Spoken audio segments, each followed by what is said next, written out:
எல்லாருக்கும் வணக்கம். நான் உங்கள் ஸ்ரீ.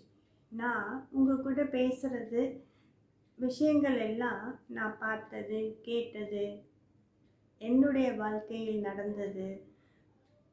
இவ்வளோ இப்படிப்பட்ட விஷயங்கள் தான் நான் உங்கள்கிட்ட ஷேர் பண்ணிக்கிறேன்.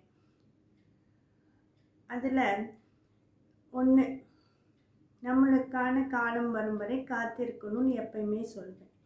பொறுமை அவசியம் இல்லையா? அதுக்கு ஒரு குட்டி கதை. ஒரு ஊரில் ஒரு பூனையும் எலியும் ஃப்ரெண்டாக இருந்தாங்க. என்னடா, பூனையும் எலியும் ஃப்ரெண்டாக இருப்பாங்களா? இருக்கலாம். அன்புக்கு எது வேணால் நடக்கலாம். அன்பாக இருந்தால் எது வேணால் நடக்கலாம். அவங்க அந்த பூனையும் எலியும் ஒன்றாவே வளர்ந்தாங்க. ரொம்ப ஃப்ரெண்ட்ஸ். ஒருத்தரை விட்டு ஒருத்தர் பிரியாமல் இருப்பாங்க. ஒரு நாள் இந்த பூனை காலையில் வெளியில் போனது காணோம். மதியானம் ஆயும் காணோம். இந்த எலிக்கு ஒரே கவலை. அப்போ அதோட குட்டி அம்மா ஏன் நீ கவலையாக இருக்க? இல்லைடா, பூனை மாமா எங்கேயோ காணோம், இந்நேரம் வந்திருக்கோம், இவ்வளோ நேரம் காணோம், இன்னொன்னே போய் தேடிட்டு வரலாம், நானும் வரேம்மா அப்படின்னு சொல்லி 2 பேரும், அம்மாவும் அந்த குட்டியும் போகிறாங்க. எலிக்குட்டியும் கொஞ்சம் தூரம் போனோடனே பார்த்தா அந்த பூனை வேடன் வெளிச்ச வலையில் சிக்கிக்கிட்டு வெளியில் வராமல் தவிக்குது. அப்போ எலியை பார்த்தோன்னே அதுக்கு ஒரே சந்தோஷம்.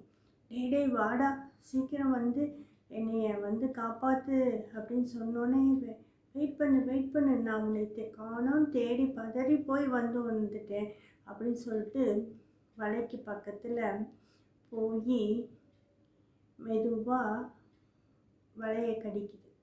உடனே அந்த குட்டி எலியும் நானும் கடிக்கிறேம்மா அப்படின்னே, வேண்டாம் அப்படின்னு ஜாடை பண்ணிவிட்டு நீ பேசாமல் இரு அப்படின்னு சொல்லிட்டு மெதுவாக கடிக்குது. இந்த பூனைக்கு ஒரே பதட்டம். ஐயோ, சீக்கிரம் வலையை கடிச்சு துப்பேன், வேடன் வந்துட்டா நான் மாட்டிக்குவேனே அப்படின்னு ஒரே பதட்டம். பூனை பதறுது. இந்த எலி சாவகாசமாக கடிச்சிட்டு இருக்குது. அப்போ சரக்குன்னு ஒரு சத்தம், வேடன் வர சத்தம்.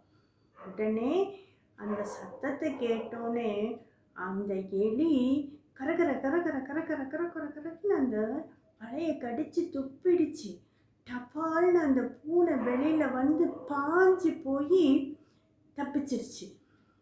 இந்த எலி அந்த பூனை வர வேகத்தில் தன்னோட குட்டியை பாஞ்சி எடுத்துட்டு அதுவும் ஓடி வந்துருச்சு. ஓடி வந்தோடனே அந்த குட்டி எலி கேட்குது, அம்மா நீ என்னைய அந்த வலையை கடிக்க வேணான்னு சொன்ன, மெதுவாக கடிச்ச, ஆனால் அந்த வேடன் வர சத்தம் கேட்டோன்னே நீ வேகமாக கடித்தோடனே பூனை மாமா பாஞ்சி தப்பிச்சு போயிட்டாரு. நீ ஏம்மா என்னைய கடிக்க வேணான்னு சொன்ன? நானும் கடிச்சிருந்தேன்னா சீக்கிரம் பூனை மாமா தப்பிச்சிருப்பார்ல அப்படின்னு கேட்டுச்சு. உடனே எலி சொன்னிச்சு, எப்பயும் நமக்கு காலம் வரும் வரைக்கும் புத்திசாலித்தனமாக காத்திருக்கணும். ஏன் அப்படி சொல்கிறேங்கம்மா, எனக்கு புரியலையே அப்படின்னு அந்த குட்டி எலி கேட்டோன்னே சொன்னிச்சு, பூனை மாமா எனக்கு தாண்டா ஃப்ரெண்டு, உனக்கு இல்லை. அவன் காலையிலேருந்து பசியோடு இருக்கிறான். அப்போ அவன் விலையிலேருந்து வந்த வேகத்தில் உன்னை கடித்து சாப்பிட்டுட்டானா என்ன பண்ணுறது? எனக்கு பூனை மாமாவும் முக்கியம், நீயும் முக்கியம்.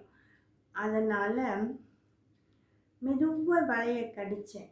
அவன் வெளியில் வரணுங்கிற பதட்டத்திலே இருந்தான்னா வேடன்கிட்டேருந்து தப்பிக்கணும்னு நான் வலையை வேகமாக கடித்தா நேராக பாஞ்சு உன்னை சாப்பிட்ருப்பான்.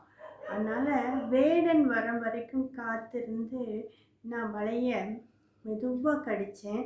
அவன் பாஞ்சு வெளியில் போகிற அந்த நேரத்தில் நான் உன்னையும் காப்பாற்றிட்டேன், அவனையும் காப்பாற்றிட்டேன் அப்படின்னு சொல்லுச்சு.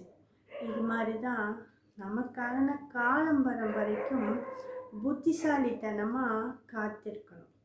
உங்களுக்கு இந்த கருத்து பிடிச்சிருக்கா? இந்த கதை பிடிச்சிருக்கா? உங்களுக்கு இந்த கருத்தும் கதையும் பிடிச்சிருந்தா இந்த வீடியோக்கு ஒரு லைக் போட்டு உங்கள் ஃப்ரெண்ட்ஸ் அண்ட் ஃபேமிலிக்கு ஷேர் பண்ணுங்கள். நன்றி.